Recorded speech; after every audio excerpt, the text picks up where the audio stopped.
አሰላሙ አለይኩም ወራህመቱላሂ ወበረካቱ የተወደዳችሁ እንዴት ቆያችሁን የመጋቢት 16 2018 ወይም የሸዋል 7ኛ ምሽት ሚንበር ኸበር ጀመረ ሚንበር ኸበርን የመራው ፋይዛ መሐመድ ከናንተ ከተመልካቾች ጋር ቆያለሁ እስከ ፍጻሜው አብራችሁን እንድትዘልቁ በአክብሮት እየጋበዝኩ ለለቱ ከያዝናቸው ጉዳዮች መካከል አበይቱን አስቀድማለሁ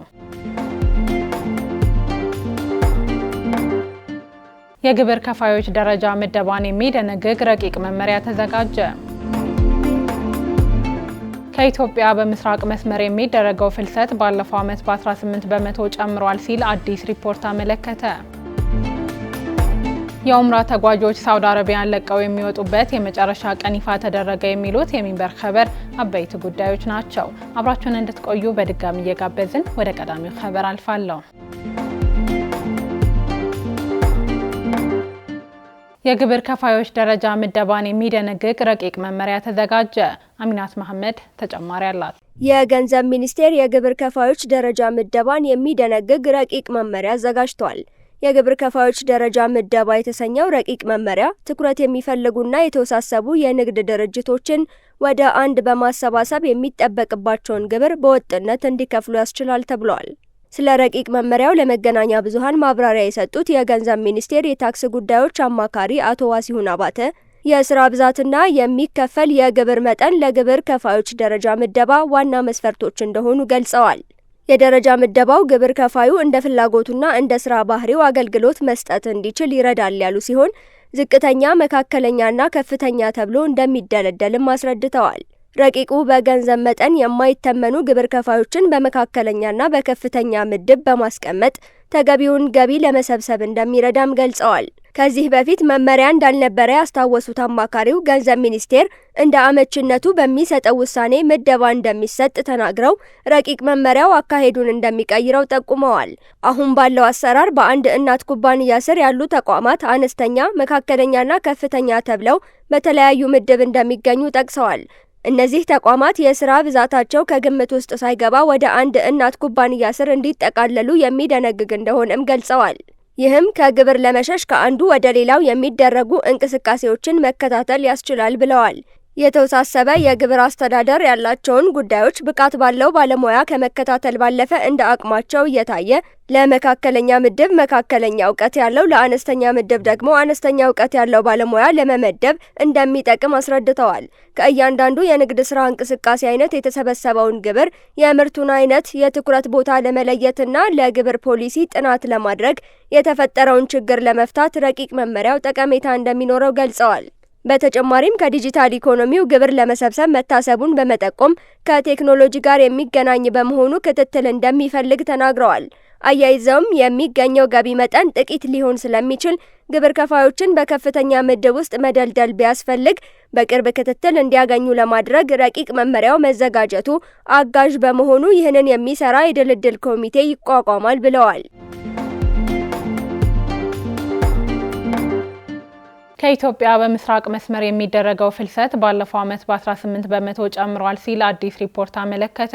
አሚናት መሐመድ ያዘጋጀችውን ከድር ከማል ያቀርበዋል። ዓለም አቀፍ የፍልሰተኞች ድርጅት ባለፈው የአውሮፓውያን ዓመት ከኢትዮጵያ በምስራቃዊ መስመር በኩል የሚወጡ ፍልሰተኞች ቁጥር በ18 በመቶ መጨመሩን አዲስ ባወጣው ሪፖርት ይፋ አድርጓል። የድርጅቱ ሪፖርት እንደሚያሳየው በዚህ አደገኛ ነው በሚባል መስመር የተመዘገበው አጠቃላይ የፍልሰተኞች እንቅስቃሴ ካለፈው ዓመት ጋር ሲነጻጸር በ18 በመቶ በማሻቀብ ከግማሽ ሚሊዮን በላይ ደርሷል። የምስራቃዊ መስመር በዓለም ላይ በመቶ ሺዎች የሚቆጠሩ ፍልሰተኞች የሚያልፉበት፣ እንቅስቃሴ የሚበዛበት እና እጅግ አደገኛ ከሆኑ የፍልሰት መስመሮች አንዱ ነው።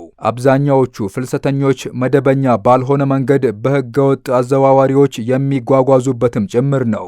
በዚህ አደገኛ መስመር በ2024 የተመዘገበው 430,200 የፍልሰተኞች ቁጥር በ2025 ወደ 506,600 ጭማሪ ተመዝግቦበታል። ሪፖርቱ ለዚህ ጭማሪ በምክንያትነት ያስቀመጠው አዘዋዋሪዎች የፍተሻ ጣቢያዎችን ለማለፍ የሚጠቀሙባቸውን ስልቶች መቀያየራቸውንና በጅቡቲ በኩል ያሉ አማራጭ መንገዶችን ነው። በዚህ መስመር ከሚጓዙ ፍልሰተኞች መካከል 97 በመቶ ገደማ ኢትዮጵያውያን ሲሆኑ ከእነዚህ ውስጥ 95 በመቶ የሚሆኑት ለፍልሰት የዳረጋቸው ዋነኛ ምክንያት የኢኮኖሚ ችግር መሆኑ ተገልጿል። መነሻቸው በአብዛኛው ከአማራ፣ ትግራይና ኦሮሚያ አካባቢዎች ነው። እነዚህ ፍልሰተኞች ጎረቤት ሶማሊያ እና ጅቡቲን በመተላለፊያነት ይጠቀማሉ። እንደ ሪፖርቱ ከሆነ በዚህ መስመር የሰዎች እንቅስቃሴ የክትትል ስራ ከተጀመረበት ከ2014 ወዲህ የቀደመው ዓመት እጅግ አደገኛ ዓመት ሆኖ አልፈዋል። ባለፈው ዓመት 922 ፍልሰተኞች ሕይወታቸውን አጥተዋል አሊያም ደብዛቸው ጠፍተዋል። ይህም በ2024 ከነበረው 558 የሟቾች ቁጥር ጋር ሲነጻጸር በእጥፍ ገደማ ብልጫ ተመዝግቦበታል። በሪፖርቱ የተጠቀሰው ሌላኛው ጉዳይ ከሳውዲ አረቢያ በግዳጅ የሚመለሱ ስደተኞች ቁጥርም መጨመሩ ነው። በአንድ ዓመት ጊዜ ውስጥ ብቻ 95100 ስደተኞች የተመለሱ ሲሆን በአጠቃላይ እንደ አውሮፓውያን አቆጣጠር ከ2017 ጀምሮ አጠቃላይ የተመላሾችን ቁጥር ከ750 ሺህ በላይ አድርሶታል። በግዳጅ የሚመለሱ ሕፃናት ቁጥርም በ14 በመቶ ጭማሪ ማሳየቱ ተመላክቷል። ለዚህ ምክንያት ተደርጎ የተቀመጠው ሴት ተመላሾች ሳዑዲ ወልደው መመለሳቸው ነው። ፍልሰተኞች በታጠቁ ኃይሎች የሚፈጸምባቸው ጥቃት፣ እስራት፣ የጎርፍ አደጋ፣ እንግልትና ከአዘዋዋሪዎች የሚደርስባቸው በደል ጉዞአቸውን አስከፊ እንደሚያደርገው ተጠቅሷል።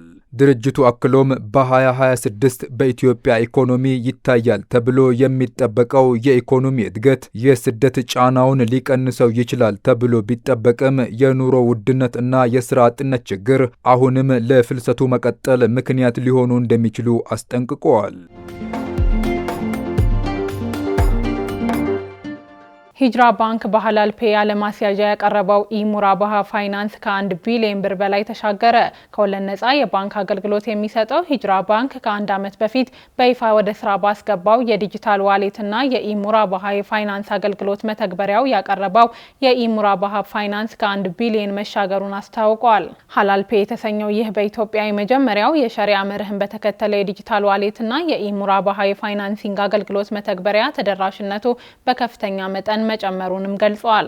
እንደ ባንኩ መረጃ ከሆነ ከ1 ዓመት በፊት በጀመረው የሞባይል መተግበሪያው ከ1.3 ሚሊዮን በላይ ለሚሆኑ የዋሌት ተጠቃሚዎች ተደራሽ መሆን ችለዋል።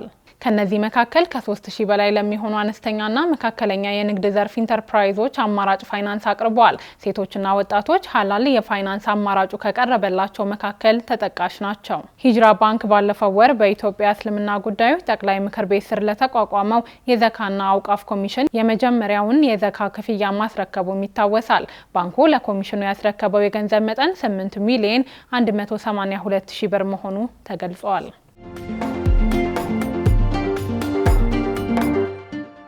ቀጥለናል። የኡምራ ተጓዦች ሳውዲ አረቢያን ለቀው የሚወጡበት የመጨረሻ ቀን ይፋ ተደረገ። ሳውዲ አረቢያ በኡምራ ቪዛ ወደ ሀገሯ የገቡ ምዕመናን ለቀው የሚወጡበትን የመጨረሻ ቀን አሳውቃለች።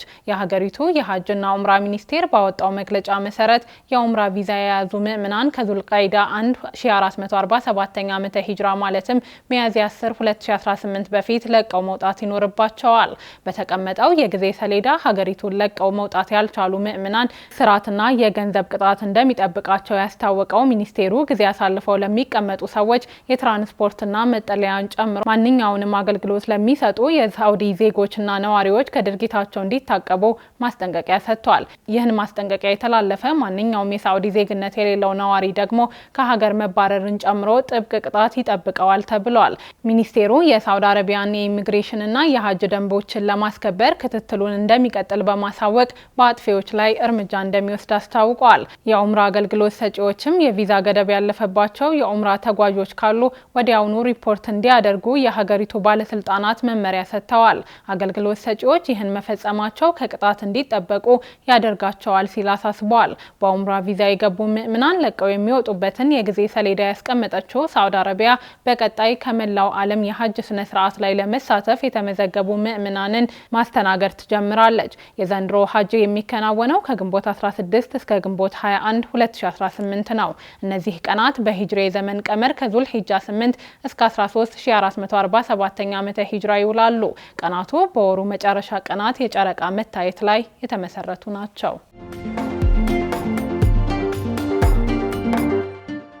የተወደዳችሁ አሁንም የተከታተላችሁ የምትገኙት ሚንበር ኸበርን ነው። አብራችሁን ስላላችሁ ደስ ይለናል። ለሚንበር ኸበር ጥቆማ ወይም ማስተያየት ካላችሁ በአጭር የስልክ ቁጥር 9282 ላይ ብትልኩልን አጣርተን መልሰን ለእናንተው እናቀርባለን።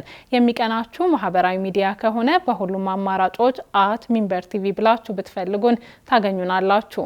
ድረገጻችንን www.minbertv.com ብትጎበኙ ደግሞ አዳዲስ መረጃ ታገኛላችሁ። አሁን ደግሞ የዕለቱን አብይ ጉዳይ እናስታውሳችሁና እንመለስ። የግብር ከፋዮች ደረጃ ምደባን የሚደነግግ ረቂቅ መመሪያ ተዘጋጀ። ከቆይታ በኋላ በፓኪስታን የኢራን አምባሳደር ሀገራቸው ከአሜሪካ ጋር ምንም አይነት ድርድር አለማድረጓን ገልጸዋል። እንመለስበታለን። ይጠብቁን። የፖለቲካ ቁርጠኝነት ማነስ አውሮፓ ውስጥ የእስልምና ጠልነት አስተሳሰብ እንዲንሰራፋ አድርጓል ሲሉ የመንግስታቱ ድርጅት ከፍተኛ ባለሙያ ተናገሩ። የተባበሩት መንግስታት ድርጅት ከፍተኛ ባለሙያው ፕሮፌሰር ኢኔስ ባይራክሊ ይህን የተናገሩት የድርጅቱ የሰብአዊ መብቶች ምክር ቤት ጉዳዩን አስመልክቶ ባካሄደው ስብሰባ ወቅት ነው። ጉዳዩ ጎልቶ የሚታየው ደግሞ ከህብረተሰቡ ይልቅ በፖለቲካ ልሂቃን መካከል መሆኑንም ገልጸዋል። ፕሮፌሰር ኢኒስ ባይራክሊ የአውሮፓ ሀገራት መሪዎች የእስልምና ጥላቻ በሚለው አገላለጽ የችግሩን ስፋትና አሳሳቢነት በትክክል ለመረዳት የሚያስችል ባለመሆኑ ከዚህ ቀደም በተለመደው አገላለጽ ከመሄድ ይልቅ ለጉዳዩ ትኩረት ሰጥቶ ጠንከር ባለ አገላለጽ መጠቀም ተገቢ ነው ሲሉ አማራጭ ሀሳብ አቅርበዋል። እየተጋፈጥን የምንገኘው ጸረ ሙስሊም ዘረኝነት ነው ሲሉ የተናገሩት ባለሙያው ትርጉም ያለው መፍትሄ ለማግኘት ለእስልምና ጠልነት ተገቢ እውቅና መስጠት አስፈላጊ መሆኑን አጽንኦት ሰጥተዋል። የተባበሩት መንግስታት ድርጅት እንደ አውሮፓውያኖቹ አቆጣጠር መጋቢት 15ን ዓለም አቀፍ የእስልምና ጥላቻን የመዋጋት ቀን ብሎ መሰየሙን ጨምሮ በጉዳዩ ላይ አንዳንድ ለውጦች ቢኖሩም በአውሮፓ በኩል ያሉ ተነሳሽነቶች አሁንም በቂ አይደሉም ብለዋል። በጥናቶች መሰረት ከእስልምና ጥላቻ ጋር በተገናኘ የሚያጋጥሙ ክስተቶችን ለባለስልጣናት ሪፖርት የሚያደርጉት 12 በመቶ የሚሆኑ ሙስሊሞች ብቻ ናቸው። ለቁጥሩ ዝቅ ማለት በምክንያት የተቀመጠው ብዙውን ጊዜ የሪፖርት አቀራረብ ዘዴዎችን ባለማወቅ ወይም ተጨማሪ ጉዳት ይደርስብናል ከሚል ስጋት የመነጨ መሆኑ ነው ተብሏል።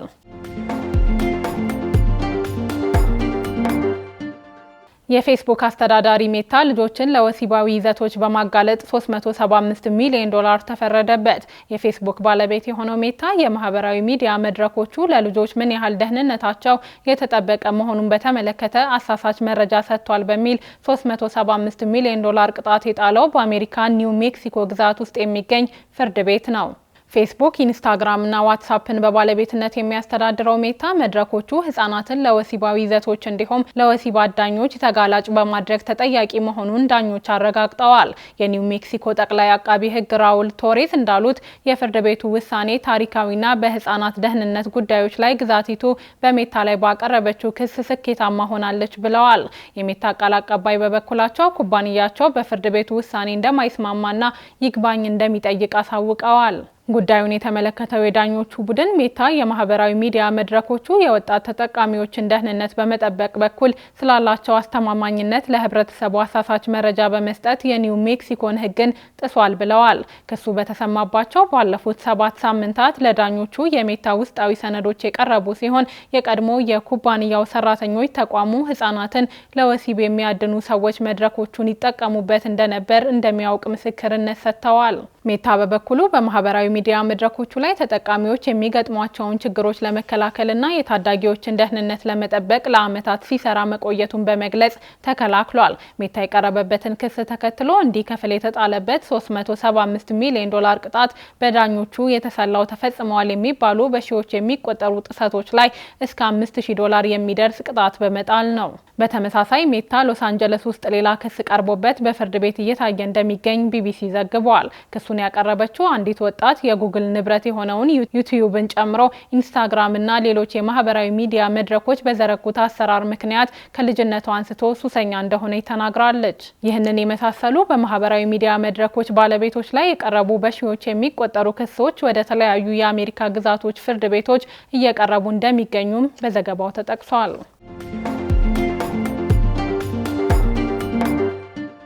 በፓኪስታን የኢራን አምባሳደር ሀገራቸው ከአሜሪካ ጋር ምንም አይነት ድርድር አለማድረጓን ገለጹ። በፓኪስታን የኢራን አምባሳደር ሬዛ አሚሪ ሞግዳሃም በሀገራቸውና በአሜሪካ መካከል ምንም አይነት ድርድር እንዳልተደረገ የተናገሩት ለኢራን መንግስት የዜና ወኪል ነው።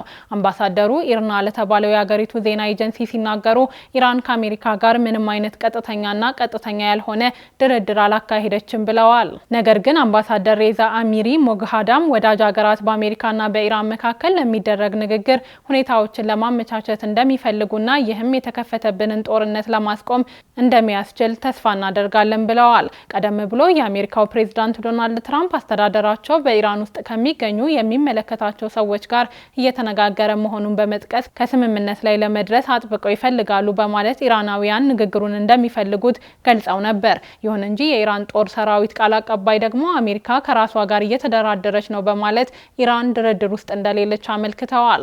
የኢራን የውጭ ጉዳይ ሚኒስቴር ቃል አቀባይ እስማኤል ባይጋም ለህንዱ ጋዜጣ ኢንዲያ ቱዴይ በሰጡት ቃለ ምልልስ በአሜሪካና በኢራን መካከል እየተካሄደ ያለ ድርድር እንደሌለ አስተባብለዋል። በአሁኑ ጊዜ የኢራን ጦር ኃይሎች ትኩረታቸውን ያደረጉት የሀገሪቱን ግዛት በመከላከል ላይ መሆኑን ተናግረዋል። ማንም በአሜሪካ ዲፕሎማሲ ላይ እምነት ሊጥል አይችልም በማለት ያላቸውን ጥርጣሬም ገልጸዋል። ጨምረውም የአሜሪካንን ዲፕሎማሲ በተመለከተ ኢራን በጣም መጥፎ ልምድ አላት ያሉ ሲሆን በ9 ወራት ውስጥ ድርድሮች እየተካሄዱ 2 ጊዜ ጥቃት እንደተፈጸመባት በማብራራት ድርጊቱን የዲፕሎማሲ ክህደት ነው ብለውታል። 1 ወር ሊሞላው የተቃረበውን አሜሪካና እስራኤል በኢራን ላይ የሚያካሂዱት ጦርነትን ለማብቃት ፕሬዝዳንት ትራምፕ የ5 ቀናት የጊዜ ገደብ አስቀምጠው የድርድር ነጥቦችን ማቅረባቸውን ገልጸዋል። ከሰሞኑ የሁለቱን ሀገሮች ድርድር ታስተናግዳለች የተባለችው የፓኪስታን ጠቅላይ ሚኒስትር ሼህባዝ ሸሪፍ በማህበራዊ ሚዲያ ላይ ባሰራጩት መልእክት ሀገራቸው ለጦርነቱ መፍትሄ ለማምጣት የሚደረግን ንግግር ለማስተናገድ ዝግጁ መሆናቸውን ገልጸዋል። ይህ በእንዲህ እንዳለ ሮይተርስ የዜና ወኪል አንድ ከፍተኛ የኢራን ምንጭን ጠቅሶ እንደዘገበው ፓኪስታን የአሜሪካን የድርድር ምክረ ሀሳብ ለኢራን አስተላልፋለች። ምንጩ የምክረ ሀሳቡን ዝርዝር ይፋ አላደረገም። በተመሳሳይ ቱርክ በቴህራንና በዋሽንግተን መካከል ለሚደረገው ድርድር እየተንቀሳቀሰች መሆኑ በዘገባው ተጠቅሷል። ቱርክና ፓኪስታን ባለፈው ሳምንት በሪያድ በተካሄደው የአረብና የሙስሊም የውጭ ጉዳይ ሚኒስትሮች ስብሰባ ላይ ኢራንን በማውገዝ ዲፕሎማሲያዊ መግለጫ ላይ የከረረ ቋንቋ መጠቀምን ተቃውመዋል ሲሉ ጉዳዩን የሚያውቁ በርካታ ምንጮችን ጠቅሶ ሚድል ኢስት አይ ዘግቧል። ከዚሁ ጋር ተያይዞ የተኩስ አቁም ጥረቶች ተጀምረዋል ከተባለ በኋላ በዓለም አቀፍ ደረጃ የነዳጅ ዋጋ ቅናሽ አሳይቷል። ሮይተርስ የዜና ወኪል የ1 በርሜል ብሬንት ድፍድፍ ነዳጅ ከነበረበት 100.32 የአሜሪካን ዶላር 4.17 ወይም በ4 በመቶ ዝቅ በማለት 97.57 ዶላር ተሽጧል ሲል ዘግቧል።